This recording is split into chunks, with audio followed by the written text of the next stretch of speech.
welcome, as I said, to our JourneyWoman community call. I'm going to be letting some people in as I say hello, but I just want to thank you all for coming.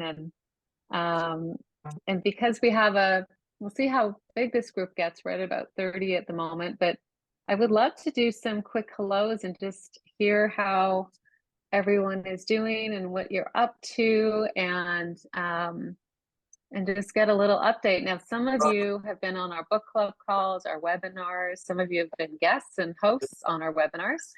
And but some of you might be brand new. So is anyone here never been to a JourneyWoman call before? Is there anyone that this is a brand new experience? All right, Hi, fabulous. I'm We're going to Kari. put you on the hot seat. Hi. And I'm just going to ask others if you've got news or noise in the background, just to mute if you don't mind. But I'm Carolyn, by the way. I'm the CEO and editor at JourneyWoman, and as I said, I see a lot of people that have been on other calls. So who said they were new? Let's hear from you. I'm Kari. I'm new. Hi, Kari. Where are you from? San Diego. Well, welcome. Thank you. Glad to So be glad here. you're here. Who else is new that's never been on a? Laura. Hi, I'm Laura. I'm from Holland, Michigan. Fantastic. How did you all find us? Tell me how you found out about JourneyWoman. I found you through a life coach that I follow, Tanya Kier, and from Vivum Adventures Journeys. Yep. I did one of her retreats last year. It was amazing. I hope to do one of her retreats soon. Excellent. That's great. Anyone else new? Yeah. Hi, I'm new. My name is Giovanna. Oh, okay. Can you hear me? Can you hear me okay? My name is Giovanna. I'm in Toronto in Canada. And this is a birthday gift from a very good friend of mine who lives in Lisbon in Portugal. And she hooked me up with this website. And yeah, I'm just looking forward to it. So I know nothing about JourneyWoman, so I'm excited to learn about the organization. Fantastic. Oh gosh, we have so many people from around the world. This is so exciting. So I'll tell you, is there anyone else that's brand new tonight? Yes. That wants to say hello? I should say that. Don't feel you have to. Hello. I'm new to the webinar, but I actually have been following JourneyWoman, I want to say for years. Actually, even before you took the reins, Carolyn. So I was thrilled to read about your journey and how you now are overseeing the whole website. And it's a personal passion of mine. I've lived around the world, and now I feel like I'm thinking about planning my retirement in like 5 to 8 years. It's going to be a while, but I feel like anything I can learn from all of you now, the better prepared I'll be when the time comes. Wonderful.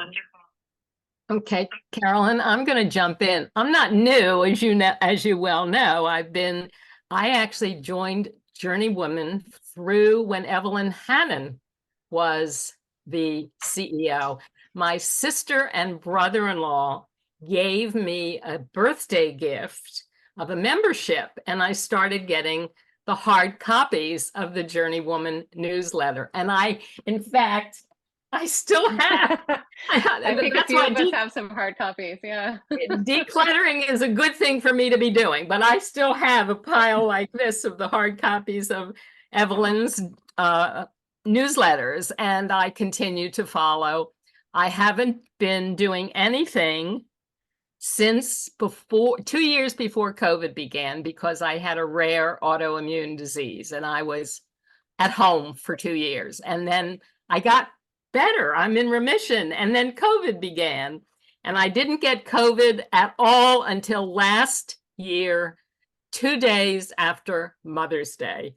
My son took me out for brunch. And 2 days later, I woke up coughing and congested. And I thought to myself, oh my goodness, I've avoided it all this time. And now I've got it. And it was a full-blown case, which I managed to finally get rid of after close to a month, even with Paxlovid. So I'm here. And Absolutely hoping, wonderful. hoping Arlene, to thank you. travel again. Yeah, and I see a few other people have said hello. So Lori, I think you were one. I did. I wanted to jump in and say hello because there's someone else on this call who has almost the same name. So we needed to kind of do a high five or something. I'm in Toronto and I've just started following JourneyWoman on Instagram, and then I saw tonight's call and I thought, okay, this looks like a fit. So happy to hop on and see you all. Amazing. I want to tell you a little bit about JourneyWoman, those of you that are new, and then I know there are some women on the call who I see Wendy Brooke, who's our book club host. I see Sandra, who's one of our writers, and Diana Eden. So I want to give them a chance to say hello too. But JourneyWoman was founded in 1994. It was the first solo travel publication in the world. It was a newsletter. And at the time, there was I think it was $20 a year membership charge. There is no membership charge now. Everybody, simply by being here, you are a member. I absolutely love how everyone calls themselves members though, but there's no membership per se. I think it's more that we all have a similar like-mindedness about the world and share our values and love travel, of course, and solo travel. I took it over in 2019 when Evelyn Hannon, who started it, passed away. Evelyn was producing, a monthly tips newsletter. We now have a lot more than that going on. We have we have a monthly newsletter still, but we also do, destination features and tips from women. We curate a lot of tips from the JourneyWoman readers and the JourneyWoman community. We have a very busy Facebook group called Solo Travel Wisdom, which just passed 19,000 people. I can't believe it. And we have about 55,000 women on our mailing list. So we are the largest publication in the world, actually, for women's solo travel. And I haven't even talked about the social channels, because to me, I think having you here and having you involved in our Facebook groups and our newsletter is the most important thing. I mean, it's really about getting connected and engaging and learning from each other and sharing our wisdom. So that's really what JourneyWoman is all about. So everyone is welcome for sure. We also do webinars and community calls and local meetups. And because it's our 30th anniversary, we have a lot of things going on, including a book that's coming out later. We have JourneyWoman Awards for women over 50. We have a women's speakers bureau to get women over 50 out speaking at events and sharing our perspective. Because one of the things we all notice, I think, as we get older is, and I know Kathy Buckworth has experienced this lately, is you sometimes feel invisible. And so one of the things that I want to do is use JourneyWoman as a way for us all to feel valued and included. So we have a lot of editorial on that. So lots going on. I look forward to getting to know all of you, and I wanted to say hello to a couple other women who are on this call that are kind of actively involved. So Wendy Brooke has been our book club host for, Wendy, it must be 4 years. And our book club is coming up next week, actually. So we do a different book every quarter, but we're constantly publishing articles about books. And so take a look at the book club section or the book section of our website. I see Diana. Diana is our women over 80 writer. Do you want to say hi? Oh, you're muted. There we go. All right. I live in Las Vegas, and it's beautiful here right now. It's sunny and warm, and summer's coming when it'll be miserably hot, but right now it's just perfect. So I'm happy to be here, and I'm working on an article for JourneyWoman on Las Vegas. Great. Yeah. And Mary Clark is somewhere. Mary, we have an advisory council of women readers and our partners and just experts on things like women's safety. And Mary has been on our advisory board for, I guess, 4 years too, right, Mary? I have, since COVID and all that. Hello, everyone. I'm originally from a small town in Michigan. I currently live outside of Detroit, but today I'm sitting in Washington, D.C. at a conference. So I'm glad to be here and just thrilled to be a part of this vibrant JourneyWoman community. And the last person I'll introduce is Sandra, who is in Montreal. Hi there. I'm in Montreal. I was a native New Yorker, so I've been journeying for since Evelyn's been journeying. We became friends when she started out with that newsletter, and I'm absolutely thrilled to see that Carolyn has taken her vision and totally exploded it in many different directions and is making it so much better for all of us. So I'm thrilled to see this new chapter in the newsletter. Great. Well, tonight we wanted to talk about downsizing and decluttering, which is, I think, maybe a kinder word, actually, when I think about the process, the overwhelming process of downsizing. And those of you that are on our mailing list, you might have received last week a little piece we put together on how to downsize. So that's one of our newsletters. It's called Things She Loves, which is all about, sharing tips and advice and sometimes products.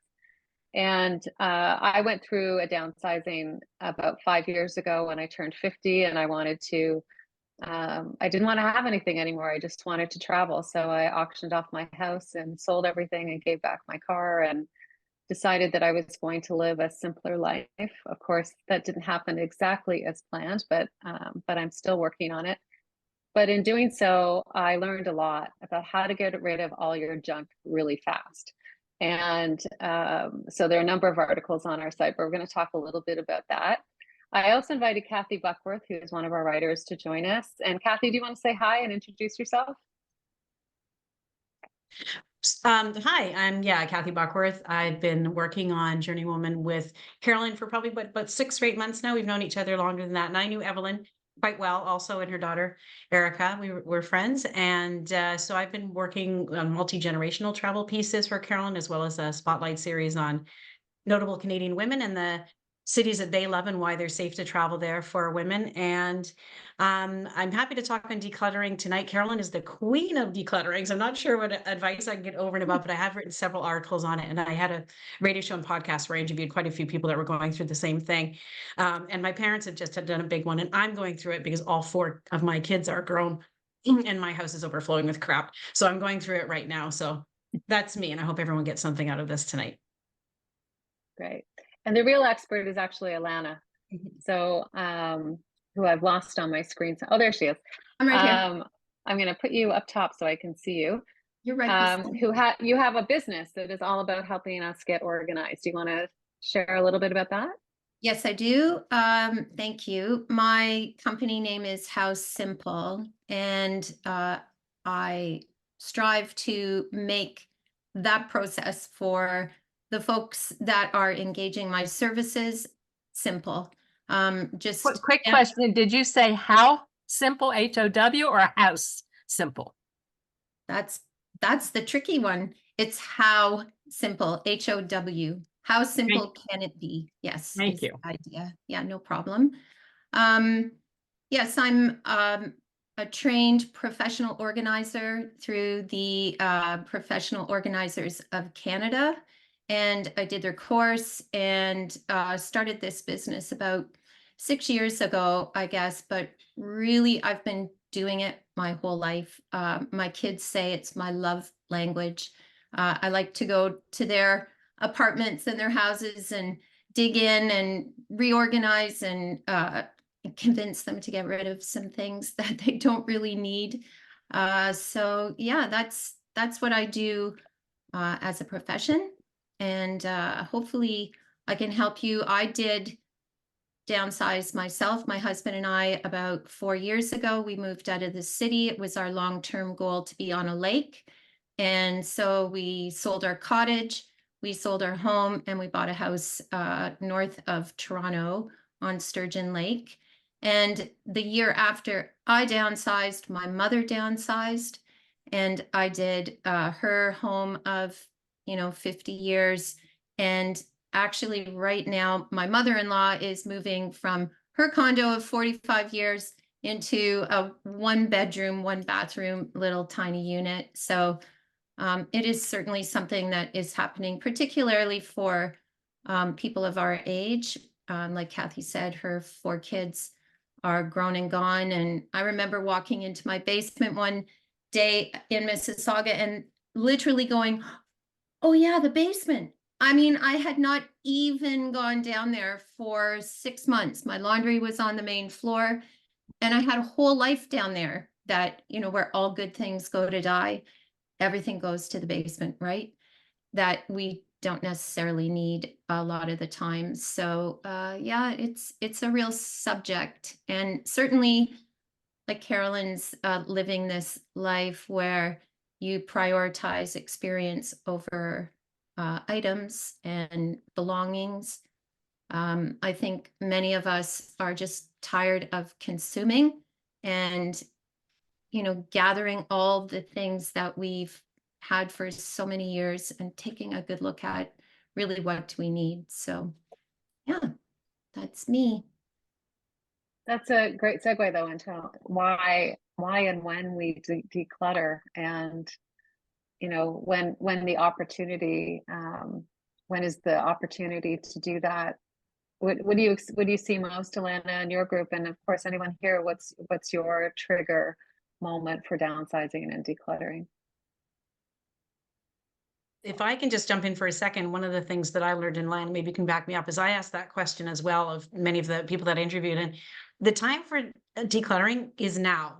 You don't have to wait for a life event. I think the life events are what push us to make a schedule sometimes, but we're not planning on selling this house where we had our 4 kids for a couple of years, but we're already getting like got junk trucks pulling up to our house. We've got some of the stuff we just don't need anymore because the kids aren't here, and getting rid of their stuff. That's a whole other topic. But there's a neighborhood garage sale on Saturday. I'm not selling anything, but I'm going to just put a whole bunch of stuff on the driveway for free for people to take. Because I think that's one of the things we always have to decide is, what do you want to do with this stuff? Do you want to make money at it? That's a whole different, as Lana can attest, that's a whole process. Do you want to give it away for free or trash it or donate it or whatever? Or do you want to spend money to keep it? Which I know, Carolyn, you just went through with a storage unit and decided to get rid of some of that space and save some money. So, And I just money can, renegotiated the price of yeah, my storage unit. So which I'm happy to talk about how to do that too, because that turns out to be a lot of money when you're paying for storage. and So just one more last thing, so I'll let Anna step in because she's the pro on this, but is the part of the decluttering process, of course, stop bringing stuff into your house. Stop buying new things is a big thing too. You know, if your house is fully done, and that's a hard one sometimes. Like when you travel, don't buy stuff you don't need and things like that, and go through your clothes closet and share clothes with your friends and, you know, things like that. So and stop bringing new stuff into your house is a big one. Yeah, definitely. I have an ongoing, always in a corner in my house, a small box that I honestly, every day something goes into that box. And this is even after we downsized and moved. But it's amazing the things that we don't need. You know, I mean, I'm going to tell you, I've got 3 sets of dishes. I've got my everyday dishes. I've got the set from the dollar store. So when we, you know, entertain 20 people, I've got matching dishes. Like, who really cares? Nobody but me, probably. And, you know, I've got the china that came from my mom's that I actually wanted, but I probably don't need all of those. So yeah, you have to be really thoughtful. Like downsizing my mother-in-law right now, I found 4 sets of silverware in her bedroom closet. She didn't even know where they came from. Didn't even know like whose they were. So they didn't mean anything to her. She's 95. Her husband's been dead for, I don't know, 12 years, and there were golf clubs under her bed. Like, you know, yeah. So yeah. And I that box that is in my kitchen, at least once a week goes into the back of my car. And when I go into town, I drop it off at a donation site. So, you know, and giving, you know, when you're giving gifts to people, I make a really big habit now of just giving something that is consumable, like a beautiful chunk of Parmesan cheese from Costco. You know, it's going to cost $30, just like that great plant or candle or something like that. But this is, you know, it's something that you can use and it's not going to take up space in someone else's house, kind of thing. So I think we need to be thoughtful about how we consume and how we give and what we take. And yeah. Great. What do you think the biggest challenge or barrier is to people when they start thinking about downsizing or decluttering? Definitely emotion and memories. Some people are more pragmatic, and everyone's got a different trigger point. Like when I did Erica's place, it was all her kids' school projects and artwork, and she had kept everything, like everything. There were many tote boxes full of all this memories. It was the same, yeah. Yeah, and you know, I tried to help her understand that if you keep everything, nothing is actually special, right? Like, is a math project really as valuable to you when you look at it as, you know, that little hand drawing that they did of the family? You know, what is it that you want to keep? And of course, we certainly have the ability to digitize everything. There are professional organizers who do that as a specialty, and they can take all your photos, they can take all your paperwork, they can help with your office, and they can, you know, digitize everything. But then you also have to declutter your digital files too sometimes. Yeah. I I noticed someone someone commented, so- Arlene, I think, saying getting rid of the kids stuff is really hard. And this is something that I deal with too. When my daughter and son-in-law, they have 3 kids of their own, when they bought a house, we drove truckloads of stuff out to them that they had kept here. Now, my other 3 kids don't have as much space. One lives in Calgary. It's a little difficult, but we're setting a deadline with them and saying, this is what's here. If in 6 months you don't pick it up, it's gone, and we'll decide what to do with it, because you have to give them a deadline. Yeah, exactly. Especially if you've got a goal to downsize. You know, when we moved here, I told my kids we would bring nothing, actually, nothing of theirs. Yeah. Because I was worried about us even having space for us, going from a very large home to the size of the house that we have here. And so they each made a hockey bag full of what was their treasures and put it in my mother's like upper level of her garage. And then she downsized, and it ended up, they all came to me. So we do have 3 hockey bags in our basement that are full of the kids' things. But it was like putting a boundary on what was. That's a good idea. Yeah. Yeah. I like the hockey bag idea. That's really good. It holds a lot. It does. Yeah. I saw Joyce had a question. I just want to give her a chance to speak. Joyce, you're muted. There we Sure, go. now. Thanks very much. I'm just fascinated by this because I'm now 87, and when I was 57, I divested myself, sold my condo, put a few things in storage, like one set of china from my grandmother that I just love, and traveled the world for 23 years before I came back to settle in Canada. So it is possible to fill out your dream this way. And you know what?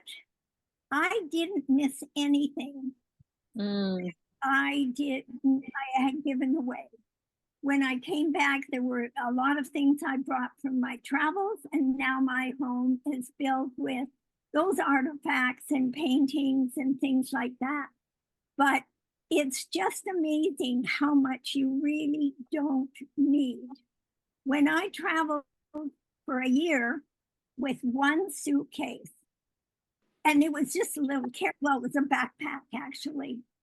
And that's what I traveled with for a whole year. So it can be done, and you really don't need a lot, as many of you know. So I just bring that up that, hey, I've done it. If you have any questions, I'll tell you how it was done. Thanks. Cool. Why don't we take some questions and see who's got a challenge or something they'd like to talk about. I see Diana. Well, you talk about you don't need things, and I totally agree, but I find that so many things represent either my life's work, and or things that I really love, paintings on the wall or artwork, so I know I don't need things, but especially letting go of memorabilia that is about my career, my life's work, and I don't have kids, so I don't have any kid stuff.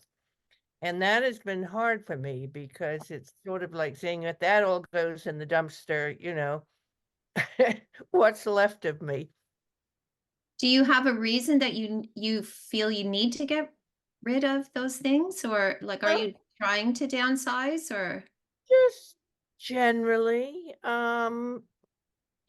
just generally preparing for, 10 years from now when you got to clean out the house, who wants to go through 25 boxes of my old programs and press clippings and that kind of stuff.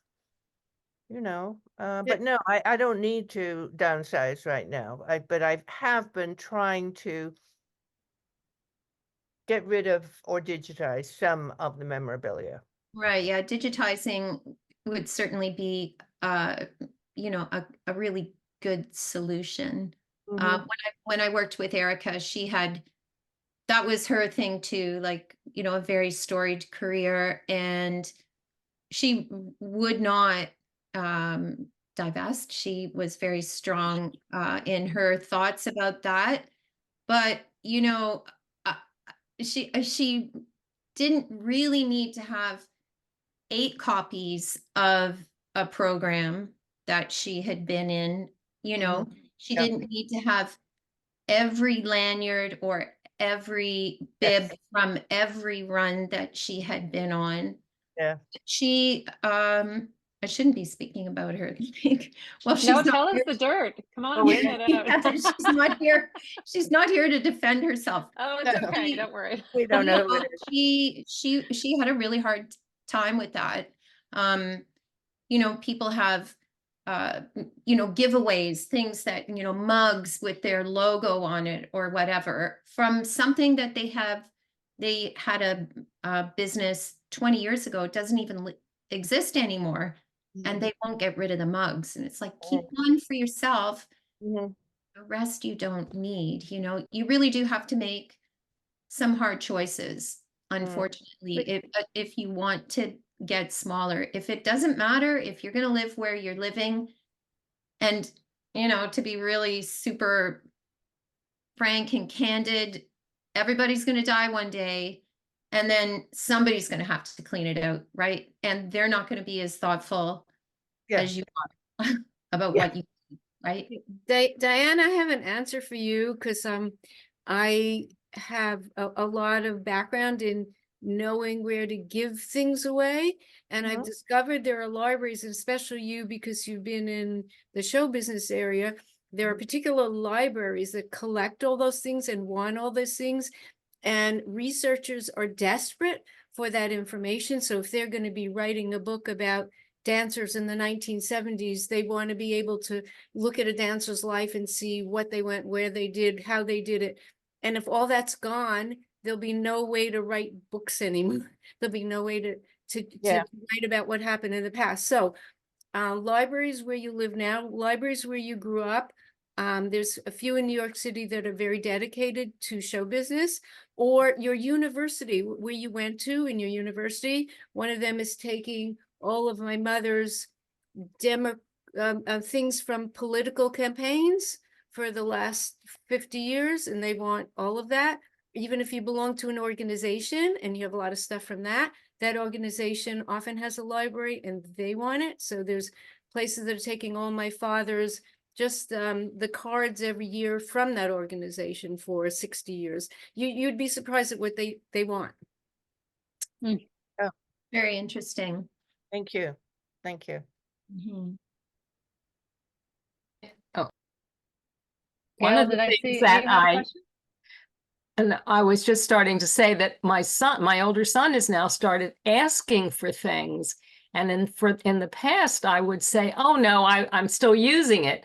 But now when he asks for something, I willingly hand it to him and say, here, thank you. I'm, go and use it. Be well with it. So it's starting to, his younger brother will never do that. But at least when my older son, who lives 5 minutes away, asks, I just willingly give it to him, and it makes me happy now. So that's a very good thing if you have kids, or even if I have 3 skirts that I can't get into anymore, and one of the neighbors' children looks to be about the right size, and I asked her last week if she would like to come over and try them on, and I said, don't worry, if you don't like them, you won't insult me if you don't want them. And so look around your neighborhood, see if there aren't people who might want some of the things that you have. So, but the libraries are a great idea also. Good too. Gail, did you have a question? Yeah, no, it was a comment really about life's work, is that, it's a great way to pass on your legacy to people who can learn from that, and actually building a process around handing those pieces of work to people who would really, really appreciate it, schools, universities, and that could be a whole new lease of life and a continuation almost of your life's work, of how that is then passed on to the next generation. So I think it's a wonderful way to do it, and that I think is twofold. It's a benefit to those who receive it, but also to yourself in that passing it on, and then knowing that it will be preserved, and it will change and it'll have its next chapter. And yeah, I think that would be wonderful. That's lovely, actually. Mm-hmm. Does anyone have items that are hard to get rid of that they want to brainstorm? I saw sheet music in the comments. I can relate to that one. Newspaper articles. How long do you keep them before you decide just to put them in the recycle bin? If you see something that is pertinent to what's going on in your life right now, and you save that, like before taxes, I'll cut articles out. But then that's easy. Once taxes are done, that article goes in the recycle bin. But other things, programs for things that you've gone to and enjoyed, how long do you keep before it's just time to chuck it all in the recycle bin and say, I enjoyed the experience, but I'm done now? Anyone? Well, I think that's a personal question. I don't tend to keep anything like that. I have the memory. I don't need the physical piece of paper to remind me of that. I mean, yeah. So I personally wouldn't keep that. Or maybe it's something to digitize, like you said, Allana, right? Take photos of it and store it in like a photo journal or something. Yeah. And you can even digitizing is super simple, but you have to be very mindful about organizing that too. I mean, look at our phones. We just have so many pictures, and when you want to show somebody something, we're just like scroll, trying to find what you're looking for. So, making folders and putting them in a thoughtful place, even digitally, is important too. Mm-hmm.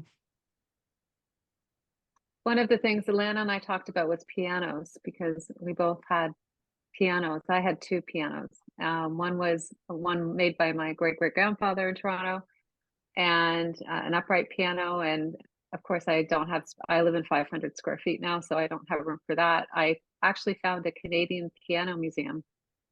And cool. And he came and picked it up, and it's living with other Canadian pianos in Napanee. And the other piano I had was my grandmother's Steinway Baby Grand. And boy, I just got rid of it. It took me 5 years, and I cried and cried and cried. But I sold it to a piano company who is restoring it, and they have promised me that I can come meet the new owner and still have it involved in my life. I'm just not going to have it in my house. I sold my parents' baby grand piano at Steinway for them when they downsized to a retirement home, and on Facebook Marketplace actually, and sold it in days. Yeah, yeah. So, but to a piano For you. specialist as well. Yeah. I have two other ideas. I got all of very old audio video equipment to a lending library that lends it out to people that need it to, who are doing shows or movies or whatever. And they have, you know, they get CD things, they get DVD things, so they don't always have the players to play it on, or old reel by reel tape recorders. And so there are lending libraries that lend it out. So that was one of the things. And also ethnic societies, if you have an ethnic background, sometimes they want things from people as well. They're great tips, Sandra. Anyone else have a challenge? Well, somebody's talking on the chat about thoughts about selling purged items versus getting it out of the house quickly. Yeah, I think that really depends on what kind of commitment you want to make to the money that you will get. But I think Carolyn referred to Facebook Marketplace. I mean, it's almost like online dating. I hear, you know, you get ghosted. They try to talk you down. They say they're going to show up and they don't. You know, there's that whole thing. It's a job.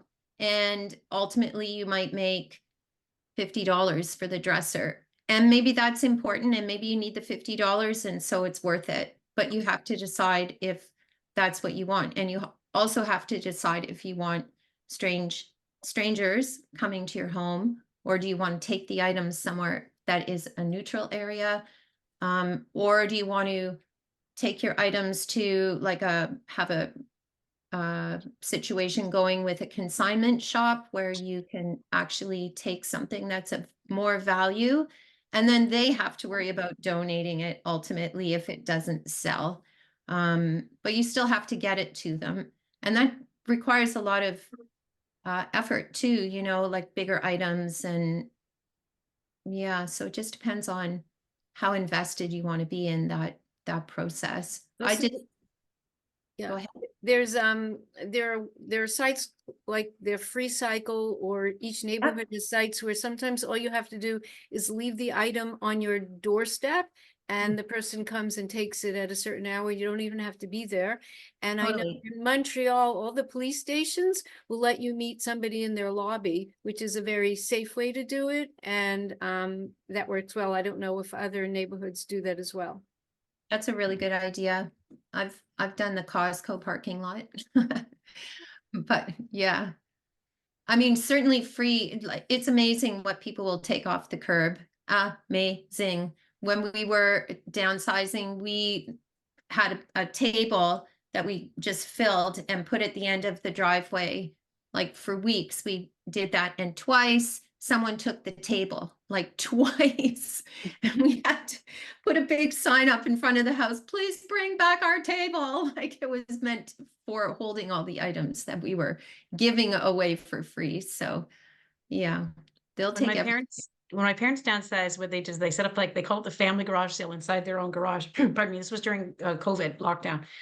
So we would go in with our masks on in the garage outside, and all 4 kids, and we would pick, because I'm one of 4 also, we would take what we wanted. And if all 4 of us had been through it, my mom donated the rest, because I commented in the chat section that assume your kids don't want anything, actually, unless they've specifically shared an interest in it, or they've asked for it, or ask them, you know, do you want anything in this room? Like we're looking at it right now. If you do, let me know now. You might be able to take it now, as Arlene said, or, you know, I'll put a note somewhere, because we always assume our kids want to take on our things, and they don't. Just telling you, right? And you're agreeing, Allana. Yeah, like, so that was a great way for my parents to do it. They knew we'd all had a shot at it, and then it was gone. Yeah, get rid of your china and your silver. Your kids don't want it. Yeah, the kids today do not want what we wanted. No. But don't just give away the silver. You'll get a lot of money for it. Silver's worth a lot per ounce now, and gold, if you have little pieces of jewelry or half earrings or a broken bracelet or something someone gave you that you don't want, I don't know how many $1,000 an ounce it is now. So look at that first. So where would you take your silver to sell? The same places that sell the gold, that buy and sell the gold, sell the silver. Okay, because one of my neighbors once had a party with shots and to sell gold. And I made a couple $100 on selling broken pieces of gold and things I didn't want anymore, but I didn't know about, she didn't want to do it for the silver. So. What The about other thing I would, sorry, go ahead, Diana. Sorry. I got all sorts of damask tablecloths, long, white, beautiful, I'm not throwing dinner parties with white damask tablecloths and matching napkins anymore. And I still haven't given them away or thrown them out because I just don't know if they have any value to anyone. Yeah, there are certain ethnic people that come in from different countries that love serving on a tablecloth. So definitely they can get a new home. You just have to find the right group.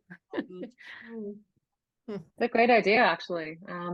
I wanted to share some of the ways that I downsized my 3-bedroom house plus awful basement. As you said, Kathy, like, ooh, scary.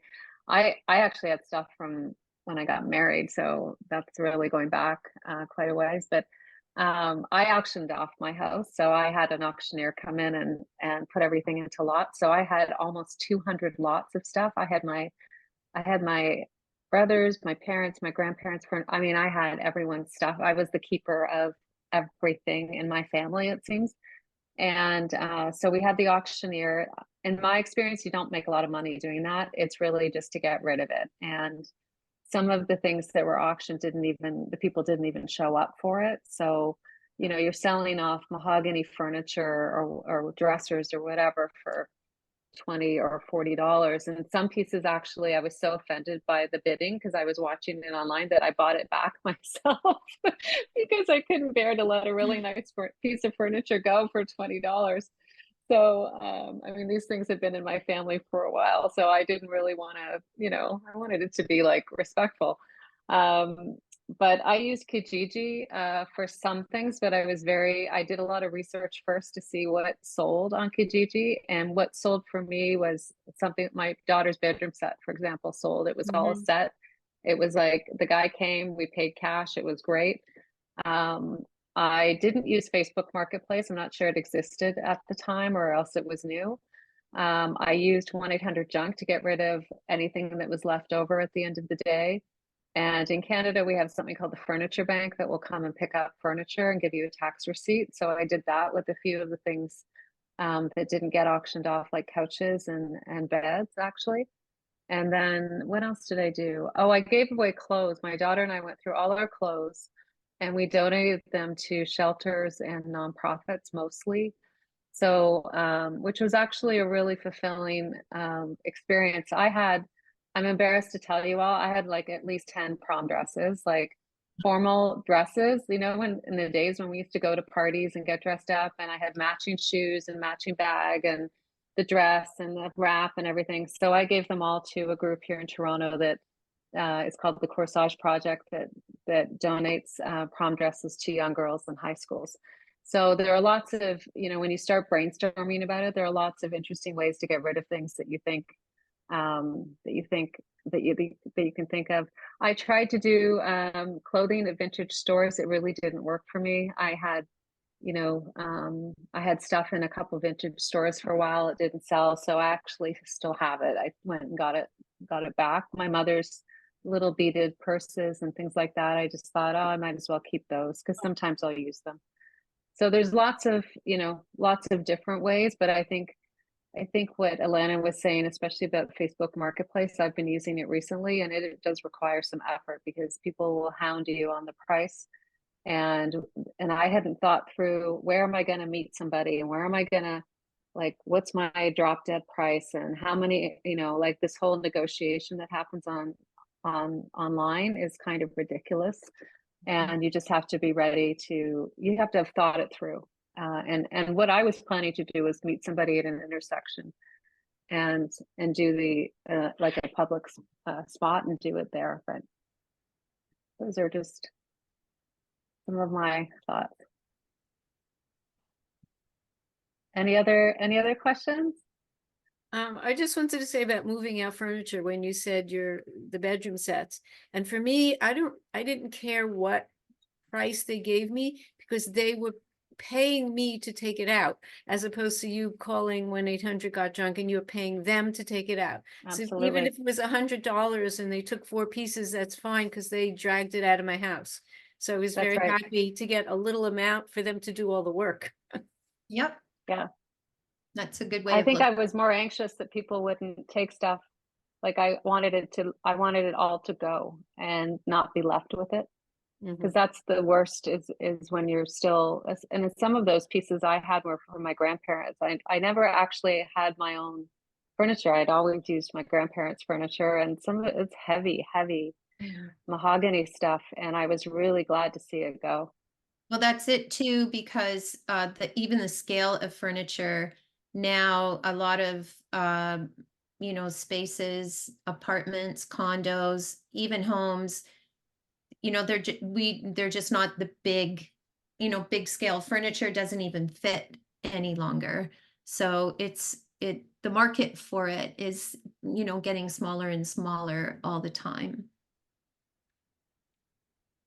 Did anyone bring an item that they want to declutter on the spot with Allana?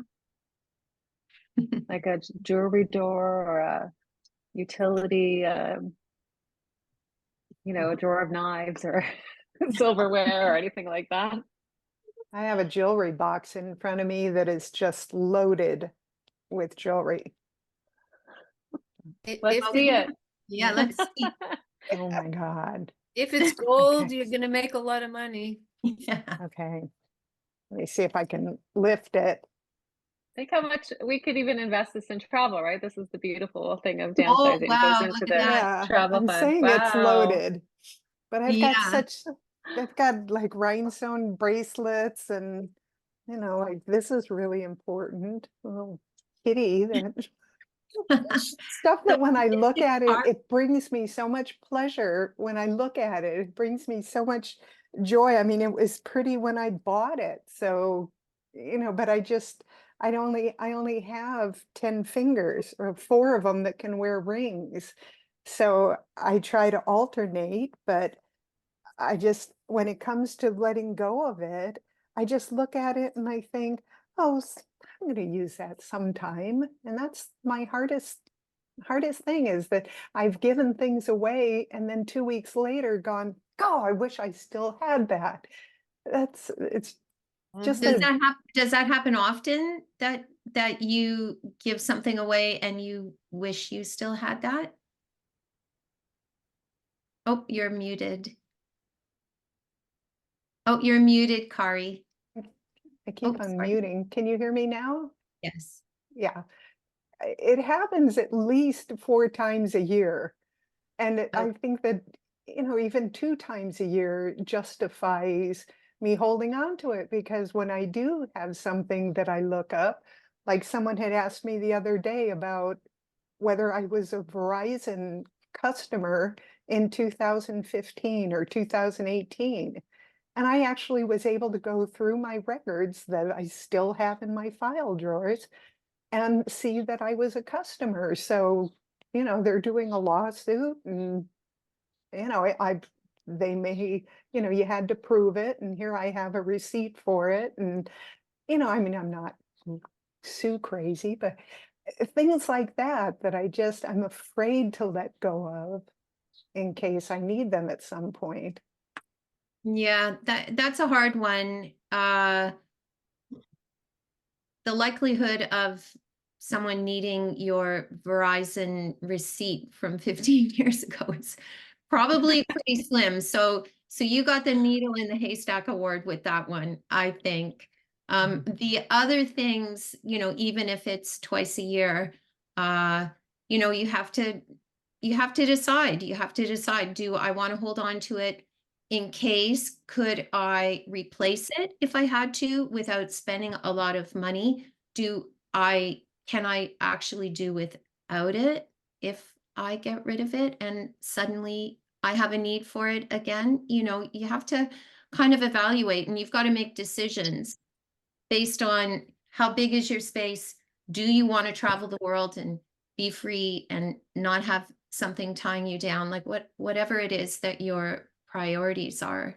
Your jewelry case there, I would think there are things at the bottom of it that you're not even aware are in there. So it doesn't matter that you have 10 fingers. You don't know what rings are at the bottom of that. So if you want to get control of your jewelry case, I would start by just taking absolutely everything out. The sort of principle of decluttering is taking everything out of the space, putting like with like. So all the rings, all the necklaces, all the earrings, everything in a separate pile, and like even get granular with it. These are your studs, these are your hanging earrings, you know, that kind of thing, and decide, do I need Time. Sorry? Oh, I thought somebody spoke. Do I need 10 pairs of similar hanging earrings or similar studs, or can I do with maybe 3? And I think Carolyn had on her article that fabulous little thing that you hang in your closet. I have one too. I brought it. Hold on. Oh yeah, I was gonna get that. It's a flat jewelry bag that hangs on the back of my closet. Here's mine. Yeah. So it's no thicker than a dress, really, and it's on a hook, and it sits at the back of my closet, and you can have all your necklaces, your bracelets, you know, your pins, your earrings, that kind of thing. I swear to God, I never even use anything here. Carolyn says she uses all her jewelry. I don't even use this jewelry. When I wear it on my webinar. Okay, there you go. When I brought this out to show you tonight, this necklace fell off, and I thought, oh, I didn't even remember that I had this necklace. So I'm not even sure I've ever worn it. No kidding. I bought it secondhand. I thought it was cool, and I've never worn it, but it still hangs here. However, it only takes up that much space in my closet, right? That width. So, and at least I can see what I have if I choose to look and decide to change my earrings that I never change either. So, yeah. I have about 6 of those. I appreciate it, but I would have to I think actually clean my closet in order to put that in there. I think Allana, we were talking about wedding dresses earlier as well, and I'm curious of those of us who were married ever, how many still have their wedding dress? Anyone? I have 2. No. I've been married twice, so I have 2. My first one I got married in the 80s, so it's really anyway, I used it as a Halloween costume one year. And then I have from the last one, it's still hanging in the closet, but I should probably get rid of it because my oldest daughter's already married and my other 3 wouldn't wear a dress. So there you go. I should. Yeah. And the reason I don't have a wedding dress is because my best friend had a gorgeous gown that I absolutely fell in love with when I went to her wedding, and she lent it to me and it fit me perfectly. And then I gave it back to her when that's ideal. Well, that's and that was absolutely perfect. Clothing, right? And then I got divorced and I didn't get married again. So yeah, there's something you can do with old wedding dresses that I've seen. If you're really attached to it, and some of them have beautiful lace or pieces on it, throw pillows for your bed or for another room out of the beautiful fabric. Yeah. My wedding gown is a vintage 1903 dress that belonged to my grandmother. So it's not only my wedding gown, but it's also a vintage gown. The only thing is I can't sell it as a really excellent vintage piece because I changed the front. It was actually a pigeon front. I don't know if you remember, the Gibson girls had this funny kind of pigeon front, and I removed that and made it just a tight waist. But it's the most gorgeous dress, silk, from 1904, so or 3, I can't remember. Anyway, Diana, maybe costume departments of theater companies. Yeah, yeah, yeah. Eventually, eventually, I won't now. I went out with friends on Saturday for lunch, and I was looking at your jewelry box reminded me. I was looking at all these rings that were in the jewelry box, and they have specific places to sit, so I can actually see what's all there. And I realized that half of them I don't even remember. I think most of them I bought as souvenirs from travel, from European travel and thing. But I don't really remember where I got them, and I rarely wear them anymore. I wear specific ones most of the time. And I thought to myself, you know what? I can get rid of these. Where do I get rid of them? They're not gold or silver or anything. They're just more costumey. And maybe a costume shop or something would be the place to take to call and see if they would want them for something like that. Wendy, did you have a comment? Yeah, I just wanted, a couple of people have asked, and I'm interested too, in terms of, like, I have a lot of stuff to get rid of. And I mean, in fact, I'm sitting here in a room with boxes in it because I have to go through and declutter to just have a place to put things away. My question, and a couple of people have approached it as well, is where do you start? And how do you start? I think that's several of us have been asking that. Yeah. One drawer, 15 to 30 minutes, and stop. Set a timer, because otherwise you'll drive yourself crazy. I've started doing this in the kitchen drawers, and I've done something that way because otherwise I start getting frantic. So at least by starting small, and I set a timer, and then when the timer goes off, I'm done for that day or whatever. And it's the only way I can force myself to start. Allana, what's your advice?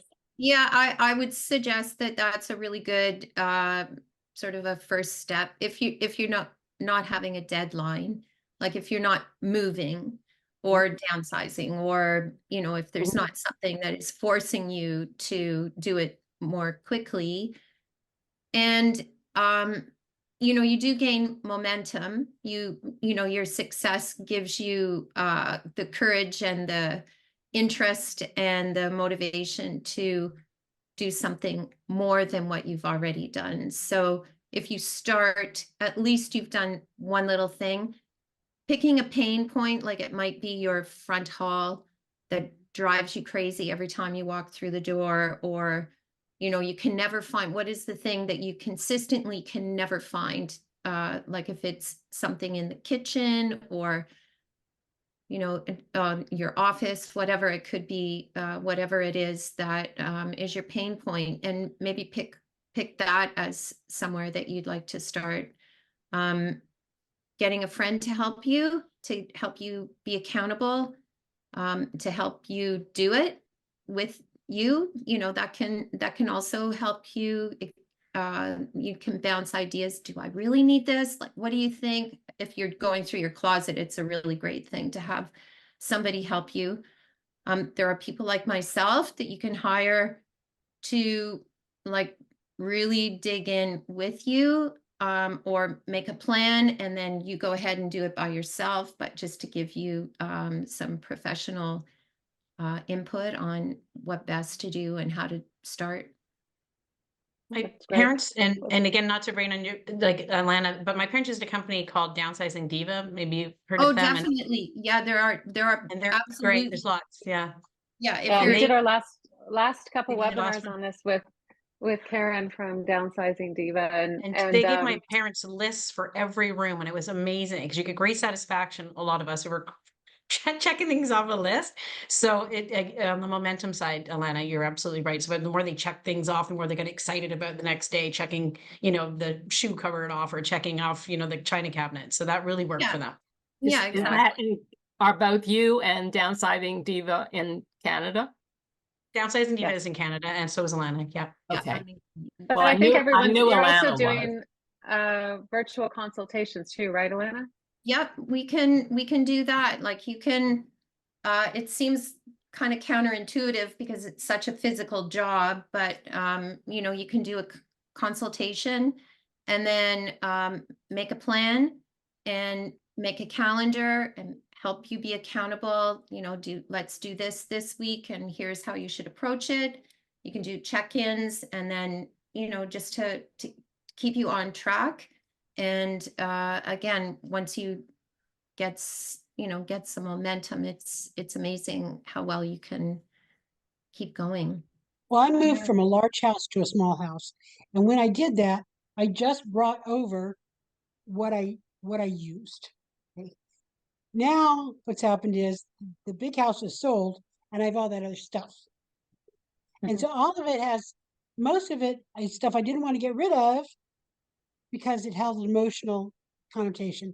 And most all of it I need to get rid of.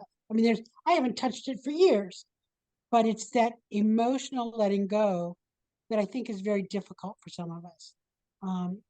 Then I realized I was thinking about a locket that I was given to when I was baptized by my godmother.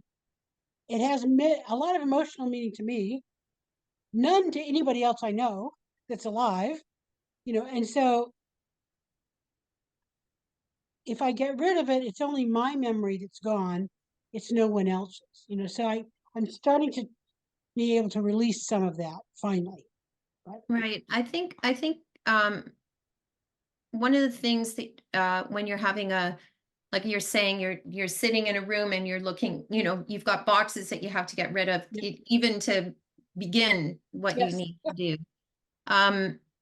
is deciding to really look at what is happening when you're not doing this decluttering or downsizing or, you know, streamlining. Like how is it holding you back?